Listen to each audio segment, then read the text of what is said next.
بسم الله الرحمن الرحيم. عن جابر رضي الله تعالى عنه قال قال رسول الله صلى الله تعالى عليه وسلم ليس على الخائن قطع.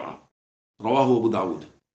نبی کریم صلی اللہ علیہ وسلم نے ارشاد فرمایا، خیانت کرنے والے کا ہاتھ نہیں کاٹا جائے گا. یعنی کسی شخص کے پاس کوئی مال بطور امانت رکھا گیا اور اس آدمی نے امانت میں خیانت کی، اس مال کو استعمال کر لیا، واپس نہیں کیا، تو یہ اپنی جگہ ایک بڑا جرم ہے، لیکن اس پر حد جاری نہیں ہوگی، اس کی وجہ سے اس کا ہاتھ نہیں کاٹا جائے گا. دوستو، ہم حدود کے متعلق بات کر رہے ہیں.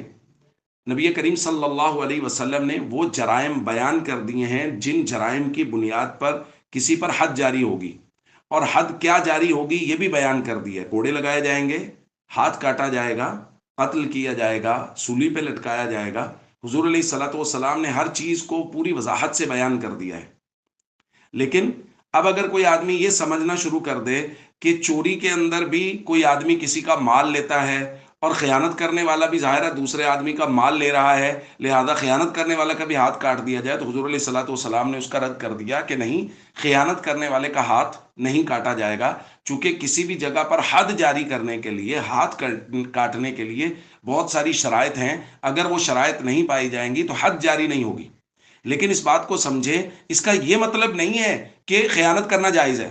حد جاری نہیں ہوگی اس کا مطلب ہے کہ قاضی دیکھے گا کہ اس کو تعزیراً کوئی سزا دی جائے گی. اسی طرح حضور نے فرمایا کہ جو آدمی بازار سے کسی سے کوئی چیز چھین کے بھاگ گیا، اس پر حد نہیں ہوگی، ہاتھ نہیں کاٹا جائے گا اس کا. اس کا کیا مطلب ہے؟ بازار سے چیزیں چھیننا جائز ہے؟ نہیں بھائی.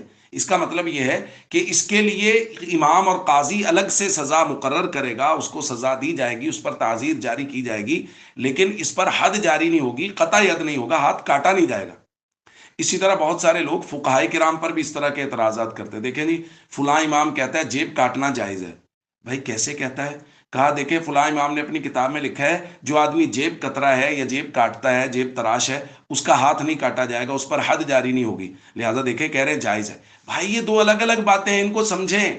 حد جاری ہونے کے لیے چونکہ شرائط ہیں، اور فقہائے کرام کو اللہ جزائے خیر دے، انہوں نے دین میں بہت تتبع کر کے اور دین کی بنیادوں کو سمجھ پہ، مزاج شریعت کو سمجھ کے اس پر احکام مرتب کیے ہیں. لہذا انہوں نے دیکھا یہ تمام شرائط جیب تراش کے اوپر پوری نہیں ہو رہی، لہذا ہاتھ نہیں کاٹا جائے گا، قاضی اس پر تعزیر لگائے گا، اور اگر یہ جرم معاشرے میں زیادہ ہو رہا ہے تو اس کی زیادہ سزا بھی مقرر کی جا سکتی ہے. تو اس لیے ہمیں اس بات کو سمجھنا چاہیے کہ نبی کریم صلی اللہ علیہ وسلم کی مبارک فرامین کی روشنی میں فقہائے کرام نے جو تشریحات کی ہیں، اللہ ان کو جزائے خیر دے، وہ بہت ہی خوبصورت ہیں.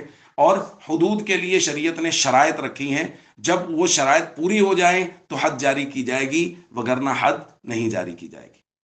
السلام علیکم ورحمۃ اللہ وبرکاتہ.